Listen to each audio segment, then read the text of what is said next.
Nze Agnes Nalukwago okutuusako alipota Embeera y'obudde wano ku Star TV emunyenye y'eggwanga era nga weziweredde saa 3 ez'okumakya Arua ebadde ewezezza millimeters 14 ez'enkuba wabula ate Masindi millimeters 9 n'obutundutundu 5 olwo Jinja millimeters obutundutundu 7. Kino kiviiridde ku mukubo gw'enkuba okubanga gukyasasaanidde mu bitundu by'eggwanga ebisinga obungi era nga n'olw'enkya ku makya tusuubira akasana okwaka nga metobesemu n'ebire mu bitundu by'eggwanga ebisinga obungi ng'oggyeko ebitundu ebimu mu bukiikakkono ssaako n'ebyo ebimu mu nnyanja Nalubaale tubisuubira okuba n'enkuba. Mu biseera eby'amalya g'ekyemisana tusuubira enkuba okutonnya mu bitundu by'eggwanga ebisinga obungi yadde nga ate ennatonnya mu Arua ejja kubeeramu n'okubwatuka okw'eggulu olwo ebbugumu eryagulu lijja tukyadda ku degrees 27 eyo mu kitugumu ssaako ne mu kibuga ekikulu Kampala wabula ate mu nsozi ez'e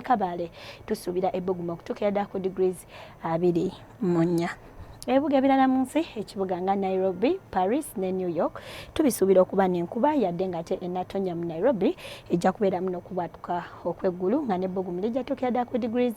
23 wabula ate mu Dubai ne London tusuubira akasana okwaka nga bwe kakubakubamu era nga n'ebbugumu mu London lijja tuukira ku degrees 19. Ewe tsobola okufunyayo okuva mu kitongole ky'eggwanga ekivunaanyizibwa ku mbeera y'obudde kwagaliza weekend ennungi sigala ku Star TV emunyenye y'eggwanga nze Agnes Nalukwago.